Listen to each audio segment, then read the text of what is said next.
Hello everyone, बहुत बहुत स्वागत है आपका अपने YouTube channel magnet brains competition पर, जहां पर हम आपको प्रोवाइड करते हैं 100% फ्री एजुकेशन, वो भी क्वालिटी कंटेंट के साथ में।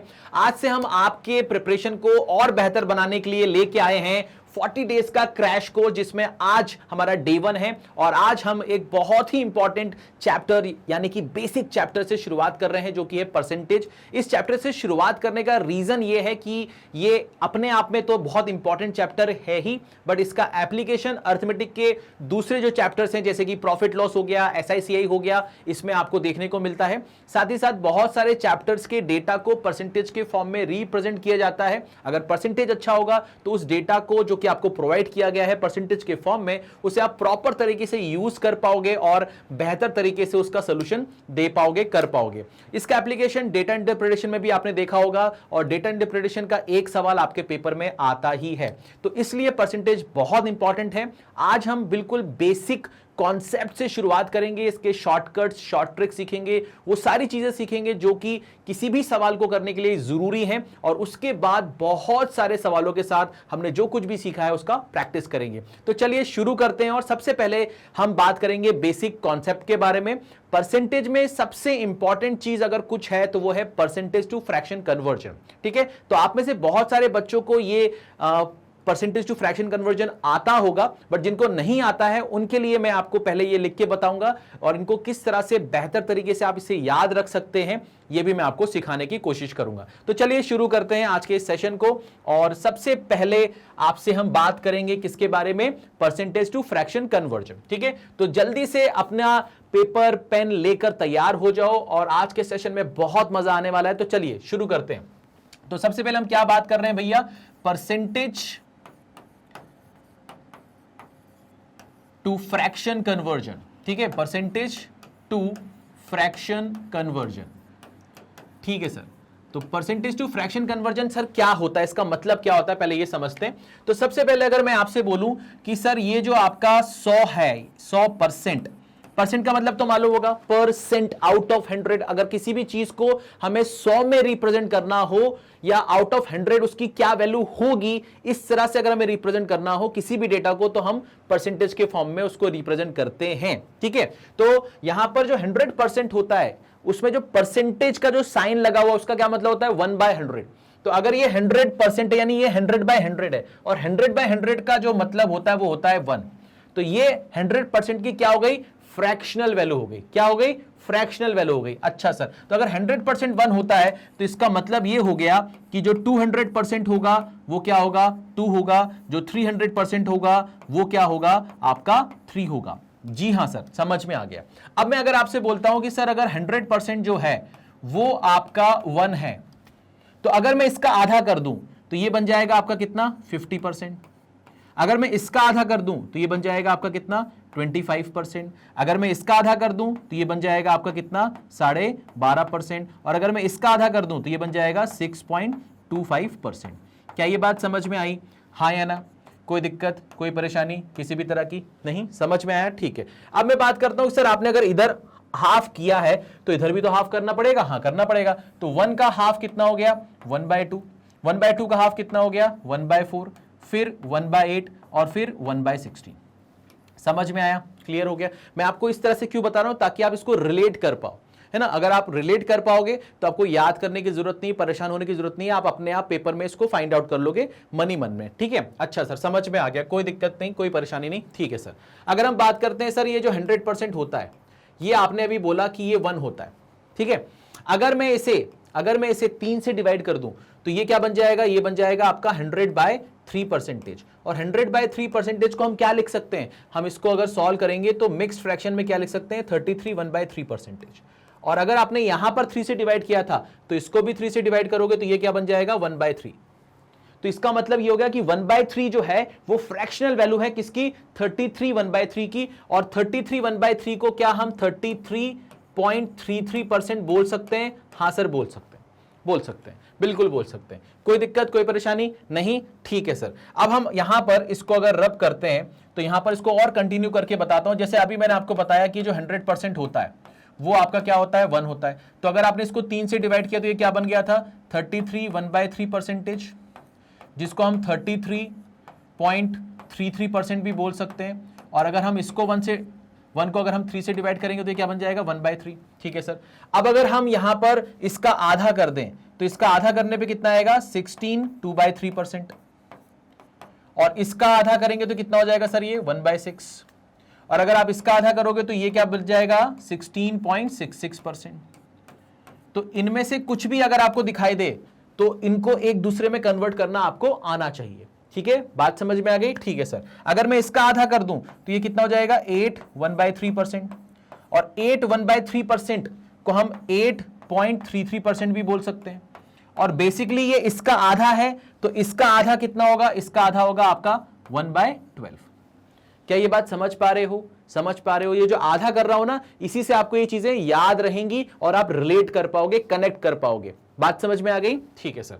ये भी क्लियर हो गया सर? हाँ सर क्लियर हो गया, बहुत ही शानदार तरीके से। अब हम बात करते हैं सर कि 100% की जो वैल्यू है वो आपकी 1 है। अगर मैं इसको दोनों तरफ 5 से डिवाइड कर दूं तो 5 से डिवाइड करने पे ये बन जाएगा 20 और ये बन जाएगा 1/5। अगर मैं इसका आधा करूं तो ये क्या बन जाएगा 10%। इसका आधा करूं तो क्या बन जाएगा 5%। तो सर अगर इसका आधा किया इस तरफ तो इधर भी आधा करना पड़ेगा। तो ये कितना हो जाएगा सर 1/10। ये कितना बन जाएगा सर 1/20। बात समझ में आ गई? कोई दिक्कत, कोई परेशानी किसी भी तरह की नहीं? ठीक है सर, समझ में आ गया सर, समझ में आ गया। उसी तरह से अगर सर 100% जो है वो हमारा कितना है 1 है। अगर मैं इसको दोनों तरफ 7 से डिवाइड कर दूं तो ये बन जाएगा 100/7%, जिसको हम सॉल्व करके क्या लिख सकते हैं 7 × 14 98 + 200 14 2/7। और यहां पर 7 से डिवाइड करेंगे तो ये बन जाएगा 1/7। ठीक है बेटा। अच्छा, अगर हम इसका आधा कर दें तो इसका आधा जो होगा वो कितना होगा 7 1/7%। और इसका आधा करेंगे तो ये कितना हो जाएगा 1/14। ठीक है, तो इस तरह से इनको रिलेट करना आपको आना चाहिए। अगर आता है तो फिर कोई दिक्कत आपको नहीं होगी। बात समझ में आ गई? ठीक है सर। तो इसी तरह से आपको क्या करना है, इसको आपको 1/1 से लेकर 1/20 तक याद रखना है। ठीक है, बात समझ में आ रही है? बाकी कर लोगे, है ना? कुछ और भी बता देता हूं आपको। जैसे कि मान लो आपके पास में 100% का जो मतलब है वो 1 है ना? 100% का जो मतलब है वो 1 है। तो अगर आप इसको 9 से डिवाइड करोगे तो ये क्या बन जाएगा 100/9% इज इक्वल टू कितना 1/9। अब ये जो है इसको अगर हम फर्दर थोड़ा सा सिंप्लीफाई करेंगे तो ये कितना बन जाएगा 9 × 11 99 + 1 100 हो गया। ठीक है सर, ये हो गया आपके पास में, ये हो गया आपके पास में। उसी तरह से अगर मैं आपसे बोलूं कि सर 100% का जो मतलब होता है वो आपका 1 होता है। अगर मैं दोनों तरफ 11 से डिवाइड कर दूं तो ये क्या बन जाएगा 100/11% इज इक्वल टू 1/11। ठीक है सर, कोई दिक्कत नहीं है। अब यहां पर इसको थोड़ा सा और सिंप्लीफाई करेंगे तो 11 × 9 करेंगे 99 + 1 करेंगे 100। ठीक है सर, तो ये 1/11 के बराबर होता है। बात समझ में आ गई? कोई दिक्कत, कोई परेशानी किसी भी तरह की नहीं? अब ये जो 11 1/9 है इसका मतलब क्या होता है? इसका मतलब होता है 11.11%। और 9 1/11 का जो मतलब होता है वो होता है 9.09%। बात समझ में आ रही है? कोई दिक्कत? ये कैसे पता चल रहा है सर आपको? अगर मैं 100 को 11 से डिवाइड करूंगा तो आपको ये ऐसे ही मिलेगा। आप इसको ट्राई करके भी देख सकते हो, बट अगर इसको आप प्रैक्टिस में लेके आ जाओगे, कई बार इसका एप्लीकेशन जो है पेपर में आता है, सवालों में आता है, इसको आप बार बार यूज करोगे तो ये अपने आप याद हो जाएगा। इसके लिए परेशान नहीं होना है। ठीक है, चलो आगे बढ़ते हैं। अब बात करते हैं सर कि मान लीजिए जैसे फॉर एग्जांपल आपको पता चल चुका है कि जो 20% होता है वो होता है हमारा 1/5, है ना? 20% होता है हमारा 1/5। तो अगर 20% 1/5 होता है तो कभी भी अगर 40% दिखाई दे, कभी भी अगर 60% दिखाई दे, कभी भी अगर 80% दिखाई दे, या कभी भी आपको 120% दिखाई दे, तो इस केस में आपको क्या करना है, ध्यान से देखो। इस केस में क्या करना है, आपको बस ये देखना है कि यार 20 का डबल है ये, तो इसका डबल कर दो तो ये हो जाएगा 2/5। 20 का ये 3 टाइम्स है तो इसका 3 टाइम्स कर दो, ये हो जाएगा आपका 3/5। 20 का ये 4 टाइम्स है तो इसका 4 टाइम्स कर दो, ये हो जाएगा आपका 4/5। 20 का ये 6 टाइम है तो इसका 6 टाइम्स कर दो तो ये हो जाएगा आपका 6/5। तो इस तरह से इसको रिलेट करना आना चाहिए। अगर आता है तो फिर आपकी स्पीड जो है वो अपने आप बढ़ जाएगी। कोई दिक्कत, कोई परेशानी किसी भी तरह की नहीं? अब आपने एक चीज ये देखा कि सर जो 12.5% होता है वो आपका 1/8 होता है। 25 का आधा 12.5, 25 का मतलब 1/4, तो 1/4 का आधा 1/8। ठीक है सर, याद हो गया। अब 12.5% आपको मालूम है कि 1/8 होता है। अगर कल को आपको 62.5% कहीं पर दिखाई दे, कहीं पर आपको 87.5% दिखाई दे, तो आपको ये समझना है कि इस चीज का ये जो है ये 5 टाइम्स है। अगर 5 टाइम्स है तो इसका 5 टाइम्स करेंगे तो ये कितना हो जाएगा 5/8। इस चीज का ये जो है ये 7 टाइम्स है, अगर 7 टाइम्स करेंगे इसका तो इसका भी करना पड़ेगा, तो ये कितना हो जाएगा 7/8 हो जाएगा। बात समझ में आ गई? कोई दिक्कत कोई परेशानी किसी भी तरह की नहीं। अगर मान लो आपको 37.5% कभी दिख जाए तो 37.5% जो है वो इसका कितना है 3 टाइम्स है। कितना है 3 टाइम्स है, तो इसका 3 टाइम्स करेंगे तो ये कितना हो जाएगा 3/8 हो जाएगा। कोई दिक्कत कोई परेशानी किसी भी तरह की? क्लियर है, समझ में आ रहा है, रिलेट कर पा रहे हो? क्योंकि ये अभी बहुत काम आने वाला है, ये मैं आपको अभी सिखाने वाला हूं आगे। ठीक है, अभी आपको ये चीज समझ में आ गई? ठीक है सर, वेरी गुड, बहुत ही शानदार, बहुत ही बढ़िया। अब यहां पर एक चीज समझो, आपको मालूम है कि जो 1/11 होता है वो 9.09% होता है। अब अगर मान लो कहीं पर आपको 36.36% दिखाई दे रहा है, तो आपको मालूम है कि इसका ये 4 टाइम्स है। अगर ये इसका 4 टाइम्स है तो इसका भी 4 टाइम्स कर दो तो ये हो जाएगा 4/11। कोई दिक्कत कोई परेशानी किसी भी तरह की नहीं? पक्का? अच्छा, आपको मालूम है कि सर जो 1/9 होता है वो 11.11% होता है। हाँ सर, बताया आपने। तो अगर कहीं पर भी आपको 22.22% दिखाई दे या कहीं पर भी आपको 44.44% दिखाई दे, ठीक है ना, तो आपको समझ में आना चाहिए कि यार इसका जो है ना ये डबल है। तो अगर इसका डबल है तो इसका डबल कर दो, ये कितना हो जाएगा आपका 2/9 हो जाएगा। हाँ सर, और इसका जो है ये 4 टाइम्स है, तो इसका 4 टाइम्स कर दो तो ये क्या हो जाएगा आपका 4/9 हो जाएगा। बात समझ में आ गई? हाँ या ना? तो ये बस रिलेट करना आना चाहिए। कुछ वैल्यूज आप प्रैक्टिस करते करते अप्लाई करते करते याद हो जाएंगे आपको, और फिर बाकी चीजें जो है वो उसके रिलेशन में होगी, 2 गुना 3 गुना 4 गुना, है ना, इस तरह से होगी। बात समझ में आ रही है? चलिए आगे बढ़ते हैं। अब यहां पर कुछ चीजें समझते हैं, ध्यान से देखना, ध्यान से समझना।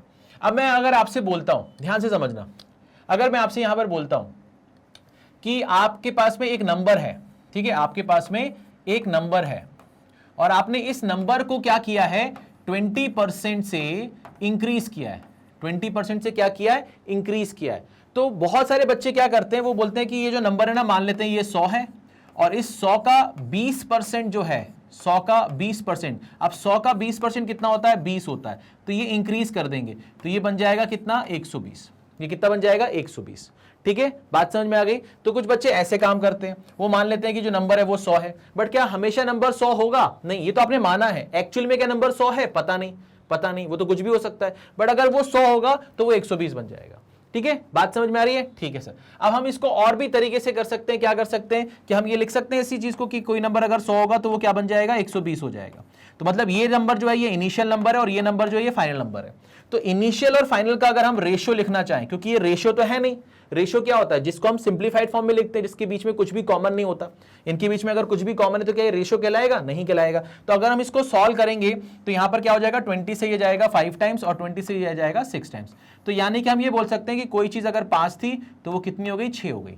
हुई कि नहीं हुई? हाँ सर हो गई। अब इसको हम इस तरह से देखते हैं, 20% का मतलब होता है 1/5 और 1/5 में ये जो 5 है जिसको हम बोलते हैं बेस वैल्यू, क्या बोलते हैं? बेस वैल्यू, या हम इसको बोलते हैं इनिशियल वैल्यू। ठीक है, क्या बोलते हैं? Initial value. तो ये जो आपका बेस वैल्यू है, ये जो आपका बेस वैल्यू है, ये ऊपर वाले क्वांटिटी से या तो इंक्रीज होगा या तो डिक्रीज होगा। अब डिपेंड करता है कि आपने नंबर को इंक्रीज किया तो ये जो 5 है ये 1 से इंक्रीज हो जाएगा, और अगर आपने इसको डिक्रीज किया होता तो ये जो 5 है ये 1 से क्या हो जाता है? डिक्रीज हो जाता है। अभी क्या किया आपने? इंक्रीज किया है। इसका मतलब अगर इनिशियली कोई नंबर 5 है तो आपने उसको 1 से इंक्रीज कर दिया तो क्या बन गया? 6 बन गया। तो ये हमारा इनिशियल नंबर को रिप्रेजेंट कर रहा है और ये हमें फाइनल नंबर को रिप्रेजेंट कर रहा है, और इन दोनों का जो डिफरेंस है 1 यूनिट, ये हमारा इन दोनों के बीच का डिफरेंस इंडिकेट कर रहा है। ठीक है, रिप्रेजेंट कर रहा है। बात समझ में आ गई? अब मान लेते हैं कि जो नंबर है वो 25 है। मान लो जो नंबर है इनिशियल वो 25 है, तो अगर 5 की वैल्यू 25 है तो ये 5 टाइम्स हो गया। अगर ये 5 टाइम्स हो गया तो 6 की वैल्यू कितनी होगी? 6 का भी 5 टाइम्स कर दो तो ये एक्चुअली में क्या होगा? 30 होगा। तो कोई नंबर अगर 25 होगा और आपने उसको 20% से इंक्रीज किया है तो वो नंबर 25 से इंक्रीज होकर क्या बन जाएगा? 30 हो जाएगा। बात समझ में आ गई? हाँ या ना? कोई दिक्कत कोई परेशानी नहीं? ठीक है, ये चीज समझ में आ गई। अब जैसे यहां पर एक छोटा सा एग्जांपल देता हूं कि आपको अगर 25% का प्रॉफिट हुआ है, 25% का क्या हुआ है? प्रॉफिट हुआ है। तो 25% का प्रॉफिट अगर हुआ है तो प्रॉफिट किस पर कैलकुलेट करते हो आप? मैंने कहा सर कॉस्ट प्राइस पे कैलकुलेट करते हो। तो ये 25% का मतलब क्या होता है? 25% का मतलब होता है 1/4। 25/100 कैंसिल करोगे 1/4। तो अगर प्रॉफिट या लॉस आप किस पे कैलकुलेट करते हो, कॉस्ट प्राइस पर, तो ये जो नीचे वाली वैल्यू है ये हमारा क्या है, कॉस्ट प्राइस। ये हमारा क्या है, कॉस्ट प्राइस। सर ऊपर वाली चीज क्या है, वो डिपेंड करता है यहां पर क्या दिया है, सर यहां तो प्रॉफिट दिया है तो ये प्रॉफिट है। अच्छा ये क्या है, प्रॉफिट है। तो अगर मैं आपसे बोलूं कि ये सीपी है और ये एसपी है, तो आप बोलोगे कि अगर सीपी मेरा 4 होगा तो मेरा एसपी जो होगा वो उससे 1 ज्यादा होगा, यानी कि 5 होगा। बात समझ में आ गई? हाँ सर आ गई। अब अगर मैं आपसे बात करता हूं कि आपको जो है वो 37.5% का 37.5% का क्या हुआ है, लॉस हुआ है। क्या हुआ है, लॉस हुआ है। तो 37.5% का मतलब क्या होता है, 3/8 होता है। तो प्रॉफिट और लॉस किस पे कैलकुलेट करते हो आप, कॉस्ट प्राइस पर। तो ये नीचे वाली क्वांटिटी क्या है आपकी, कॉस्ट प्राइस है, और ऊपर वाली क्वांटिटी क्या है आपकी, लॉस है। यानी कि सीपी अगर आपका 8 होगा तो आपको 3 का लॉस हुआ है, 3 का लॉस हुआ है, तो 3 कम करने पे जो चीज आएगी वो आपका क्या आ जाएगा, सेलिंग प्राइस आ जाएगा। तो आपके पास में सीपी और एसपी का क्या आ गया, रेशियो आ गया। अब इनकी जो एक्चुअल वैल्यू है उसके बारे में कुछ ना कुछ जानकारी होगी, यानी कि सीपी देगा तो 8 की वैल्यू दे रहा है वो, एसपी देगा यानी 5 किलो दे रहा है वो, लॉस अगर दे रहा है यानी 3 किलो दे रहा है वो। तो कोई ना कोई एक चीज वो आपको मेंशन करेगा और बाकी चीजें वो आपसे बोलेगा निकालने के लिए। सिंपल, सरल, आसान, इजी। ठीक है सर, कोई दिक्कत नहीं है, कोई परेशानी नहीं है। अब यहां पर जैसे मान लेते हैं कि 15% से किसी ने अपनी स्पीड को इंक्रीज किया है, 15% से किसी ने अपनी स्पीड को क्या किया है, इंक्रीज किया है। तो 15% का मतलब क्या होता है, 15% का मतलब होता है 3/20। कैसे पता चला सर आपको, अरे 15/100 लिखा है ना, 5 से काटेंगे 3 बार, 5 से काटेंगे 20 बार, तो ये 3/20 होता है। ठीक है सर, अब 3/20 होता है और आपने स्पीड को इंक्रीज किया है, इसका मतलब आपकी जो इनिशियल स्पीड थी, आपकी जो इनिशियल स्पीड थी वो कितनी थी, वो आपकी 20 थी, और आपने उसको 3 से इंक्रीज कर लिया, 3 से इंक्रीज कर लिया। तो आपकी इनिशियल और फाइनल स्पीड के बीच में एक रेशियो आ जाएगा। इनिशियल स्पीड आप 20 मानोगे और फाइनल स्पीड आपकी उससे 3 ज्यादा होगी, यानी कि वो 23 होगी। बात समझ में आ रही है मैं क्या कहना चाह रहा हूं? ठीक है, इतना अगर आपको समझ में आ गया तो परसेंटेज में आपको कोई दिक्कत नहीं होगी। ठीक है सर। अच्छा, अब हम बात करते हैं सक्सेसिव इंक्रीज और डिक्रीज की। ठीक है, सक्सेसिव इंक्रीज और डिक्रीज की। ठीक है, अब सक्सेसिव इंक्रीज और डिक्रीज का मतलब क्या होता है, जैसे फॉर एग्जांपल किसी शहर की, किसी टाउन की कोई पॉपुलेशन है, तो वो पॉपुलेशन साल भर में इंक्रीज होगी या डिक्रीज होगी, है ना, कुछ भी वैल्यू हो सकती है इंक्रीज या डिक्रीज। मान लेते हैं इंक्रीज हो रही है, तो आपने देखा कि यार साल भर में इसने इतना इंक्रीज हो गई पॉपुलेशन। अब अगले साल जो भी इंक्रीज या डिक्रीज होगा वो इस वैल्यू का होगा। अब इसमें से जो भी इंक्रीज होगा डिक्रीज होगा वो अगले साल पे आ जाएगा। तो यहां पर जो आप इंक्रीज या डिक्रीज कर रहे हो ना किसी चीज का, वो सक्सेसिवली कर रहे हो। ठीक है, सक्सेसिवली कर रहे हो, मतलब ये हुआ कि फॉर एग्जांपल कोई चीज है 100 रुपए की, ठीक है, और आपने इसको 10% से और 20% से इंक्रीज किया है। तो अगर आपने 10% से इंक्रीज किया है तो 100 को अगर आप 10% से इंक्रीज करोगे, यानी कि 100 का 10% कितना होगा, 10 इंक्रीज कर दिया, ये हो गया 110। फिर आपने जो वैल्यू आई उसको 20% से इंक्रीज कर दिया, तो 20% से इंक्रीज कर दिया तो इसका जो 20% होगा वो होगा 22, ऐड करेंगे तो कितना हो जाएगा 132। अब ये जो आपने सक्सेसिव चेंज किया उससे हुआ क्या कि कोई चीज अगर 100 थी तो वो 132 हो गई, यानी कि इसके बीच में जो परसेंटेज चेंज आया वो कितने का आया, इनिशियल और फाइनल का डिफरेंस निकाल लो तो वो हो गया 32, और इसको हम कंपेयर किससे करेंगे, इनिशियल वैल्यू से, तो ये हो गया अपना 100 इंटू 100 कर दिया, तो ये आपका क्या आ गया, ये आपका आ गया परसेंटेज चेंज, ये आ गया आपका परसेंटेज चेंज या नेट चेंज। तो ये कितने का आ रहा है सर, 32% का आ रहा है। कितने का आ रहा है, 32% का आ रहा है। क्या ये चीज हम इसी तरीके से निकाल सकते हैं? क्या हर बार हमारे लिए ये चीज इस तरह से करना या ऑपरेट करना हमारे लिए फिजिबल होगा, आसान होगा? नहीं होगा। क्यों नहीं होगा? क्योंकि कभी कभार परसेंटेज की कोई ऐसी वैल्यू दे दी जाएगी जिसको आप यहां पर अप्लाई करने में अपने आप को कंफर्टेबल नहीं महसूस करोगे। कैसे सर? जैसे मान लो आपका 16 2/3% से कोई चीज इंक्रीज हो रही है, डिक्रीज हो रही है, फिर वहां पर 100 का 16 2/3% निकालना बड़ा मुश्किल है ना, और फिर उसको ऑपरेट करना और मुश्किल है। तो वहां पर कोई दूसरा तरीका हो सकता है? हाँ, हो सकता है। पहले ये समझो कि क्या आपको ये समझ में आया कि अगर कोई चीज 10 या 20% से इंक्रीज हो रही है तो एक्चुअली में वो 32% से इंक्रीज हो रही है, ना कि 10 + 20 30 से हो रही है। जो नेट चेंज आ रहा है वो 32 का आ रहा है। दिख रहा है हमें कि 10 और 20 से इंक्रीज हो रहा है, तो ये तो कितना हो गया, 30 हो गया, क्योंकि आप 10 और 20 किसका निकाल रहे हो, 100 का निकाल रहे हो। 100 का 10% 10, 100 का 20% 20, जोड़ा तो कितना हो गया, 30। जबकि यहां पर 10% इसका निकल रहा है और जो बाद में इंक्रीज हो रहा है वो इस इंक्रीज्ड वैल्यू का हो रहा है। इसका इंक्रीज हो रहा है, इसलिए यहां पर जो नेट चेंज आ रहा है वो जो आपको दिख रहा है ना उससे ज्यादा हो रहा है। ठीक है सर, समझ में आ गया, कोई दिक्कत नहीं है। ठीक है सर, अब हम बात करते हैं यहां पर कि सर आपने किसी चीज को 10% से इंक्रीज किया, 20% से इंक्रीज किया, तो नेट चेंज कितना आएगा उसको निकालने का एक तरीका तो आपने बता दिया। कोई दूसरा तरीका भी है क्या? हाँ सर, एक और तरीका है, ध्यान से देखो। मान लो कोई चीज 100 है, अगर आप उसको 10% से इंक्रीज कर रहे हो तो क्या वो अपने आप का 110% हो जाएगा? हाँ सर, हो तो जाएगा। अगर आप किसी भी चीज को 10% से इंक्रीज करोगे तो वो अपने आप का कितना हो जाएगा? 110% हो जाएगा। तो अपने आप का 110% हो गया। अब ये चीज अपने आप में कंप्लीट हो चुकी है ना, ऑपरेट कर लिया, अपने आप में कंप्लीट हो चुकी है। अब ये यहां से जो भी इंक्रीज होगी डिक्रीज होगी डिपेंड करता है ना, हम इसको अब अप्लाई करेंगे इसके ऊपर, कोई भी चीज जो करेंगे अपन इसके ऊपर अप्लाई करेंगे। अब हम 20% से क्या कर रहे हैं? इंक्रीज कर रहे हैं। ये भी हमने इंक्रीज किया था, ये भी हम इंक्रीज कर रहे हैं। तो ये जो क्वांटिटी है ना, अब ये चीज 20% से इंक्रीज होगी। तो अगर ये क्वांटिटी अपने आप में कंप्लीट है, 100% है, तो इसका 20% इंक्रीज करने पे क्या होगा? ये अपने आप का 120% हो जाएगा। तो ये हो जाएगा 120/100। ठीक है सर, समझ में आ गया। तो अब यहां पर ये जो 100 है और ये जो 100 है, ये जो 100 है और ये जो 2 जीरो हैं कैंसिल हो जाएंगे, तो बचेगा 11 × 12, और 11 × 12 कितना होता है? 132। यानी कि कोई चीज जो 100 थी वो कितनी हो गई? 132 हो गई। तो जो चेंज आया है वो कितने का आया है? 32 का आया है। कहां से आया है? 100 से आया है। तो यहां पर भी जो आपका आंसर आएगा वो कितना आएगा? 32% का आएगा। कोई दिक्कत, कोई परेशानी किसी भी तरह की नहीं? पक्का?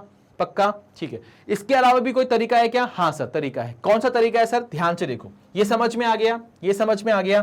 ठीक है सर, अब यहां पर दूसरा तरीका क्या हो सकता है सर? फॉर्मूला वाला मेथड है कि सर a + b + AB/100। तो अगर आपने किसी चीज को 10% से और 20% से इंक्रीज किया है, और वो सिर्फ 2 ही क्वांटिटी है, ये जो फॉर्मूला ये लिमिटेड जगह ही लगा सकते हो अगर क्वांटिटी 2 है। अगर 3 है तो फिर आपको उसके लिए एक नया फॉर्मूला याद करना पड़ेगा। ठीक है, या तो फिर आपको 2 बार अप्लाई करना पड़ेगा। ठीक है ना? अच्छा, तो अब क्या करोगे, कैसे करोगे? मैंने कहा ये 10 है और ये 20 है, तो ये हो गया 10, ये हो गया 20, ये हो गया 10 × 20, और ये हो गया आपका 100। तो ये जो है ये कितना आएगा? 2, और ये है 30। 30 और 2 कितना हो जाएगा? 32। तो यहां से आपको क्या पता चलता है? नेट चेंज पता चलता है। यहां से क्या पता चलता है आपको? नेट चेंज पता चलता है। जो मैंने पहला तरीका बताया था कि वो 100 से 110 हुआ, फिर 110 से वो 132 हुआ, वहां पर ना आप इनिशियल, फाइनल और बीच की किसी भी वैल्यू को निकाल सकते हो। बट यहां पर आपको सिर्फ क्या पता चलेगा? इनिशियल और फाइनल के बीच में एक रिलेशन पता चलेगा। बात समझ में आ रही है? ठीक है सर, तो ये भी एक मेथड है, फॉर्मूला मेथड बोल सकते हैं इसको। ठीक है, ये भी एक मेथड है, बट ये लिमिटेड जगह लग सकता है जहां पर क्वांटिटी 2 है।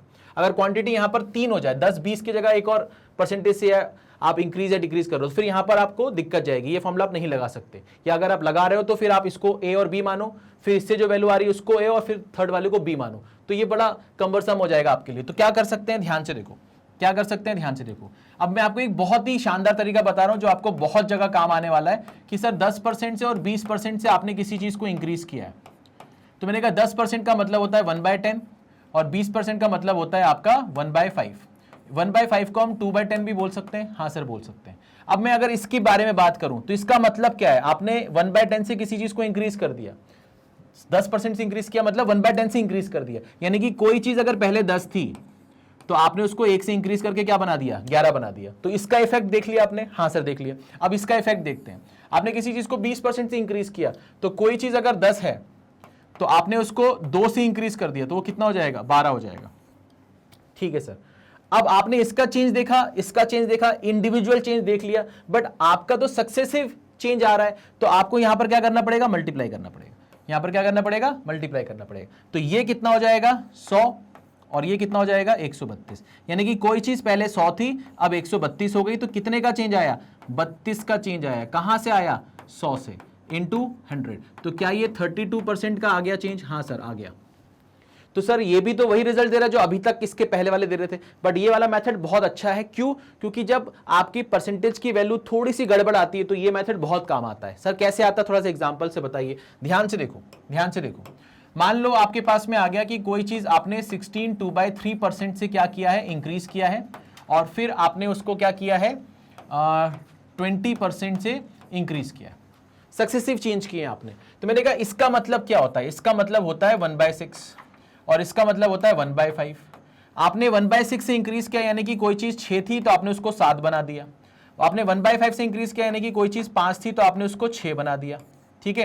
अब आप यहां पर सक्सेसिव चेंज करना चाहते हो तो अब यहां पर आप इसको मल्टीप्लाई करोगे, इसको मल्टीप्लाई करोगे, बट यहां पर अगर कोई चीज ऐसी है जो आमने सामने आ सकती है और वो सेम है तो आप उसको कैंसिल कर सकते हो। तो आप क्या करोगे, यहां पर यहां से ये 6 और 6 कैंसिल करोगे तो यहां पर बचेगा सिर्फ 5 और यहां पर बचेगा 7। तो कोई चीज 5 से 7 हो रही है, यानी कि 2 का चेंज आ रहा है, कितने पर आ रहा है, 7 पर इंटू 100, सॉरी 2 का चेंज आ रहा है किस पर, 5 पर, तो ये हो जाएगा आपका कितना, 40%। बात समझ में आ गई, कितना हो जाएगा, 40%।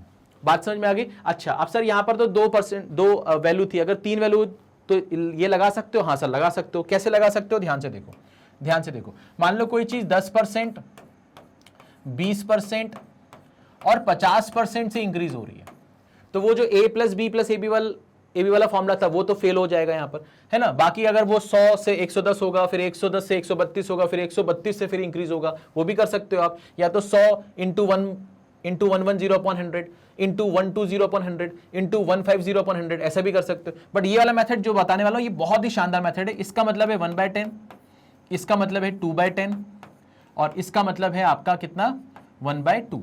अब ध्यान से देखना मैं क्या बोलने वाला हूं। इसके हिसाब से क्या हो रहा है सर, कोई चीज 10 से 11 हो रही है, इसके हिसाब से कोई चीज 10 से 12 हो रही है, इसके हिसाब से कोई चीज 2 से 3 हो रही है, ठीक है सर। तो यहां से ये 2 जो है ये इसको क्या बना देगा, 6 बना देगा। ये कितना हो जाएगा सर, 100, और ये कितना हो जाएगा सर, 18 इंटू 11, ये कितना हो जाएगा, 198। तो यहां पर ये चेंज आएगा कितने का, ये चेंज आएगा आपके पास 98% का। ये कितना आ जाएगा आपके पास, 98% का। बात समझ में आ रही है, ठीक है। 10 से कितना हो रहा है, 11, 10 से कितना हो रहा है, 12, 2 से कितना हो रहा है, 3, 2 से घटा 6 बार, और ये हो गया 18 इंटू 11 कितना हो जाएगा आपके पास में, 198, और यहाँ पर कितना हो गया आपका 100। तो 100 से 198 हो रहा है, यानी कि 98 का चेंज आ रहा है 100 पे, तो ये कितना हो गया, 98% हो गया। कोई दिक्कत, कोई परेशानी किसी भी तरह की नहीं, पक्का, ठीक है। चलो तो अब अपन शुरू कर सकते हैं टॉपिक को बहुत ही आराम से। अब अपन इसको अप्लाई करेंगे अलग अलग जगह पर, अलग अलग टाइप के सवालों पर, ठीक है। तैयार हो आप, पक्का, कोई दिक्कत तो नहीं, कोई परेशानी तो नहीं। चलिए तो इसको मैं यहां से हटाता हूं और पहला सवाल आपकी स्क्रीन पर लेके आता हूं। इसको अच्छे से पढ़ लो, सारे ऑप्शंस देख लो, फिर अपन इसको ट्राई करेंगे, ठीक है। चलिए तो शुरू करते हैं। मैं उम्मीद करता हूं कि आपने अपने माध्यम के हिसाब से सवाल को पढ़ लिया होगा, समझ लिया होगा, ट्राई भी कर लिया होगा, और आप में से कुछ बच्चों का सवाल का जवाब आ भी गया होगा, ठीक है। अब इसको अपन जानते हैं कि इसको अपन कैसे कर सकते हैं। तो Rajesh spent ₹44,620 on Deepavali shopping, ₹32,764 on buying computer, and the remaining 32% of the total amount he had as cash with them, ठीक है। मतलब ये बच गया उसके पास, ठीक है। What was the total amount, यानी उसके पास अमाउंट था कितना, और आपके पास ये ऑप्शंस है, ठीक है सर। कोई दिक्कत नहीं, कोई परेशानी नहीं। तो अब क्या करेंगे, कैसे करेंगे, ध्यान से देखते हैं। सबसे पहले हम ये बोलेंगे कि भैया उसने खर्चा कितना किया है, तो उसने खर्चा किया है 44,620 का और 32,764 का। तो ये हो गया आपका 84, ये हो गया आपका 13, ये हो गया 7, ये हो गया 7, यानी कि ये तो खर्चा हो चुका है भाई साहब, है ना, ये खर्चा हो चुका है। और उसके बाद उसने बचा कितना लिया, 32% बचा लिया। अगर 32% बचा लिया तो खर्चा कितना किया होगा, 68%, यानी कि ये जो चीज है ये आपका 68% है। ये कितना है आपका, 68% है। आपसे पूछा क्या है, what was the total amount, यानी कि 100% की वैल्यू मांग रहा है। तो आप बोलोगे सर 100% की वैल्यू क्या होगी, तो आप बोलोगे सर 100/68 इंटू 77384। अब आप यहां पर थोड़ा सा दिमाग लगा सकते हो, हालांकि आप इस वजह से थोड़ा सा कंफ्यूज हो रहे होगे, बट थोड़ा सा दिमाग लगाओ कि जब आप इस नंबर को 68 से डिवाइड करोगे तो ये 1 टाइम्स में जाएगा, और 1 टाइम में यहां पर तो ये नहीं है, ये नहीं है, बस यही एक दिख रहा है। दूसरा यहां पर 2 जीरो हैं, तो आपके आंसर में आखिर में 2 जीरो भी लगने चाहिए थे, वो भी यहां दिख रहा है, वो भी यहां दिख रहा है। तो इस सवाल का सही जवाब क्या होगा, बी ऑप्शन होगा। बाकी आप इसको चेक कर सकते हो, ये 1138 से कैंसिल होगा और ये 113800 आंसर देगा। तो हमारा जो सही जवाब है वो कौन सा है, बी ऑप्शन। कौन सा ऑप्शन भैया, बी ऑप्शन। एक बार देखो इसको अच्छे से, ठीक है। कोई दिक्कत, कोई परेशानी किसी भी तरह की नहीं। चलिए क्लियर हो गया, कोई डाउट तो नहीं है। चलो आगे बढ़ते हैं और इस सवाल पे आते हैं। सवाल को अच्छे से पढ़ेंगे, बहुत आराम से अच्छे से एक बार में डेटा को कलेक्ट करेंगे और फिर उसको हम सॉल्व करेंगे। तो Harjeet spends 50% of his monthly income on household items 20% of his monthly income on buying clothes, 5% of his monthly income on medicines, and the remaining amount of rupees 11250 he saves. What is Harjeet monthly income? अब यहां पर एक चीज ये समझनी है ना कि यहां पर ना दो टाइप के सवाल बनते हैं। एक होता है कि जो भी चीजें वो बोल रहा है कि आपने यहां यहां खर्चा किया है वो मंथली इनकम का बोल रहा है कि इतना परसेंट मंथली इनकम का, इतना परसेंट मंथली इनकम का, और कभी कभी वो क्या बोलता है, रिमेनिंग शब्द इस्तेमाल करता है कि आपसे बोल रहा है कि आपने इस चीज पर अपने इनकम का इतना परसेंट खर्चा किया, उसके बाद बची हुई राशि का इतना परसेंट आपने यहां खर्चा किया, उसके बाद बची हुई राशि का इतना परसेंट आपने यहां पर खर्चा किया। तो वहां पर जो रिमेनिंग शब्द आता है उसका मतलब अलग है, वहां पर अप्रोच अलग होगी। और जहां पर वो सिर्फ और सिर्फ ये बोल रहा है कि भैया मंथली इनकम का ही इतना परसेंट इतना परसेंट इतना परसेंट, तो फिर वो सवाल हमारे लिए अलग अप्रोच के साथ हम उसको सॉल्व करेंगे और वो ईजी भी होता है। ठीक है, तो अब यहां पर हमको ये समझ में आ रहा है, ध्यान से देखना, हमको ये समझ में आ रहा है कि भैया हरजीत ने क्या किया है कि 50% तो उसने खर्चा कर दिया है हाउस होल्ड आइटम्स के ऊपर, किसका, मंथली इनकम का। तो 50% तो ये हो गया सर, 50% तो ये हो गया जो उसने अपनी इनकम का खर्चा किया, और इनकम मान लेते हैं उसकी कितनी है, 100%। तो इसका 50% आ गया, इसका 20% कहां खर्चा किया सर उसने, ये खर्चा किया उसने कपड़ों पर, फिर इसी का 5% उसने खर्चा किया है कहां पर सर, मेडिसिन पर। तो कुल मिलाकर उसने इतना खर्चा कर दिया, किसका, इसका, और ये है कितना सर, 75%। तो ये 75% तो खर्चा कर चुका है, तो बचा कितना उसके पास, 25%। तो 25% उसके पास होना चाहिए, और 25% की वैल्यू कितनी है, 11250। यही है ना, हाँ सर। आपसे पूछा क्या, मंथली इनकम, मंथली इनकम क्या मानी है आपने, 100% मानी है। तो अगर 100% मानी है आपने तो इसका मतलब ये हो गया कि इसका तो ये क्या हो रहा है, 4 गुना हो रहा है। तो अगर इसका 4 गुना कर रहे हैं तो 250 का 4 गुना तो 1000 हो जाएगा, और ये 11000 का 4 गुना कितना हो जाएगा, 44000। तो 44000 में 1000 जोड़ोगे तो कितना हो जाएगा, 45000। तो आपका जो जवाब होगा वो कितना होगा, सी, डी ऑप्शन। क्या होगा आपका, डी ऑप्शन। कोई दिक्कत, कोई परेशानी किसी भी तरह की नहीं, सिंपल, सरल, आसान, इजी है ना। चलिए ठीक है, आगे बढ़े, आगे बढ़ते हैं भाई, आगे बढ़ते हैं, नेक्स्ट सवाल पे आते हैं। अब यहां पर सवाल में बोला है कि mister Girdhar spends 50% of his monthly income on house hold items, and out of the remaining he spends 50% on transport, 25% on entertainment, 10% on sports, and remaining amount of rupees 900 is saved. What is Mr. Girdhar monthly income? अब यहां पर remaining शब्द आ गया भैया, क्या आ चुका है, remaining शब्द आ चुका है। तो यहां पर क्या अप्रोच होगी, ध्यान से देखो, यहां पर क्या अप्रोच होगी, ध्यान से देखो, ध्यान से देखो।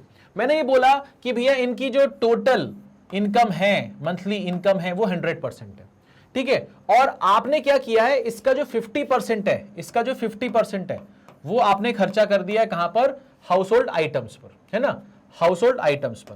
तो हमने लिख दिया यहां पर हाउस होल्ड आइटम्स, ठीक है सर।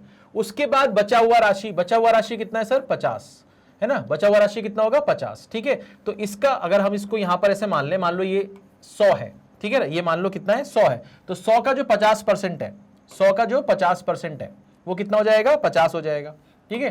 कितना हो जाएगा, 50 हो जाएगा।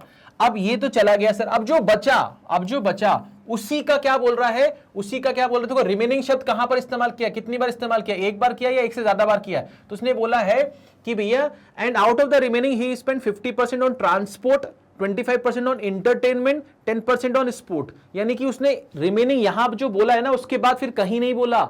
इसका मतलब इसी का 50%, इसी का 50%, ठीक है, इसी का 25% और इसी का 10%, ठीक है। बात समझ में आ रही है, बात समझ में आ रही है। तो इसी का 50%, इसी का 25%, इसी का 10%, तो इसका कितना परसेंट चला गया। मैंने कहा भैया इसको जोड़ लो, इसको जोड़ लो। ये कितना हो गया सर, ये कितना हो गया सर, सर ये तो 85% हो गया। ये तो कितना हो गया, 85% हो गया। यानी इसका 85% तो आप खर्चा कर चुके हो अलग अलग जगह पे। तो इसका बचा कितना, इसका 15% बचा। तो इसका जो 15% है वो कितना होगा। मैंने कहा सर अगर 100 का 15% होता तो 15 होता, 50 का 15% कितना होगा, 7.5 होगा। यानी कि आपके पास जो बचा वो कितना बचा, 7.5।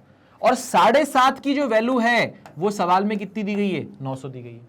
आपसे क्या पूछा है, आपसे पूछा गया है उसकी मंथली इनकम क्या है, यानी कि 100 की वैल्यू पूछ रहा है। तो आपको 100 की वैल्यू निकालनी है। तो हमने लिखा 100 अपॉन 75, 75 का डेसिमल हटाएंगे तो एक जीरो ऊपर आएगा, इंटू कितना हो गया, 900।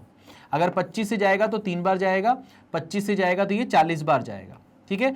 3 से ये जाएगा तो ये कितनी बार जाएगा, 300 बार जाएगा। तो 300 इंटू 40 करेंगे तो ये कितना आ जाएगा सर, 12,000 आ जाएगा। तो आपका जो सही जवाब है वो कितना है, बी ऑप्शन। आपका जो सही जवाब है वो कितना है, बी ऑप्शन।